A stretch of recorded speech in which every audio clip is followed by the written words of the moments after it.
রাজনৈতিক বিশ্লেষকরা ধারণা করছে যে নতুন বছরের রেশ থাকবে পুরনো বছরের রাজনীতির। সেই জায়গা থেকে জানতেই চাই গণঅভ্যুত্থানের ৫ মাস পেরিয়ে কতটুকুন রাজনৈতিক আকাঙ্ক্ষার বাস্তবায়ন হলো। ধন্যবাদ আপনাকে, ধন্যবাদ দেশ টিভির দর্শক শ্রোতা মণ্ডলীকে। মূলত আমরা একটা বড় ধরনের বিশৃঙ্খলার ভিতর দিয়ে যাচ্ছি।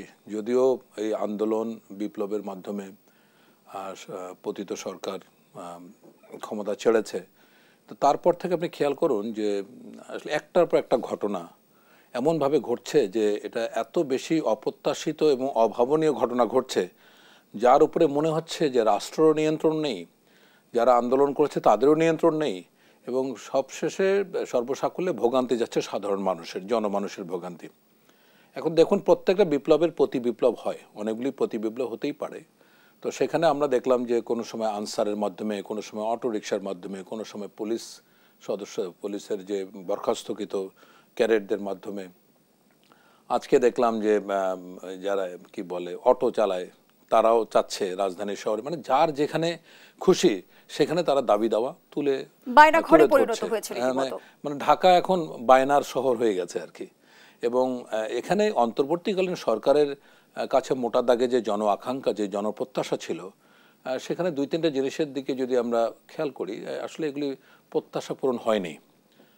এবং যদি আমি মোটা দাগে কয়েকটা জিনিসের কথা বলি, যেমন নিত্য প্রয়োজনীয় দ্রব্যের মানে আকাশচুম্বী মূল্য, দ্বিতীয়ত হলো আইন শৃঙ্খলা পরিস্থিতি একেবারেই নাজুক অবস্থা, যদিও ভেঙে পড়েছিল, সেখান থেকে কিছুটা হলেও সংগঠিত হওয়ার চেষ্টা করছে।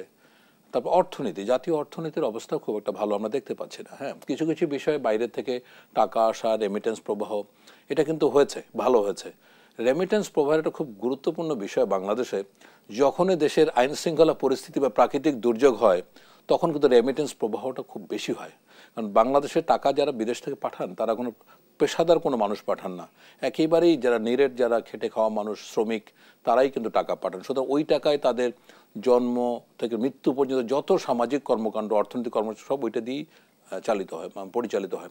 সুতরাং রেমিটেন্স প্রবাহ কিন্তু বাড়াটা কিন্তু মানে খুব একটা উৎসাহের বিষয় নয়, খুব একটা আগ্রহের বিষয় সবসময় হয়েছে।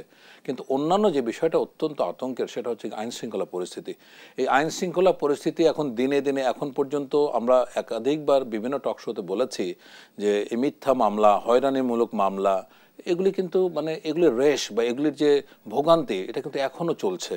মাঝের থেকে একটা বড় রাজনৈতিক দল কিন্তু এটার জন্য খেসারত দিতে হবে। বিকজ এই যে মিথ্যা মামলাগুলি হচ্ছে, এটা কিন্তু তাদের প্রণোদনায় হয়েছে, তারাই এটা বাদীকে মিথ্যাভাবে অনেক মানুষকে মানে ইয়ে করে জড়িয়ে এই মামলাগুলি করেছে। এগুলি কিন্তু একাধিকবার সরকার মানে স্বরাষ্ট্র মন্ত্রণালয় থেকে বিভিন্নভাবে এটার উপরে পরিপত্র জারি করেছে, নির্দেশনা দিচ্ছে, কিন্তু কোনো কাজ হচ্ছে না। সো সব মিলে বলতে গেলে যে সাধারণ মানুষ কি চায়, একটু জিনিসপত্র কম দামে কিনে মানে খাবারটা মানে যেন পায় ঠিক মতো, এবং দ্বিতীয় হলো শান্তিতে ঘুমাতে চায়। এই দুইটা জায়গায় কিন্তু জন আকাঙ্ক্ষা ভীষণভাবে ব্যাহত হচ্ছে। কারণ এটার জন্য দায়ী কে, এটা নিয়ে আসলে গবেষণা করার বিষয় নয়। আমরা দেখতেই পাচ্ছি যে অন্তর্বর্তীকালীন সরকার খুব একটা সফল এই জায়গাগুলি হয়নি। পুলিশ খুব একটা এখনও কার্যকরী অবস্থায় যেতে পারেনি।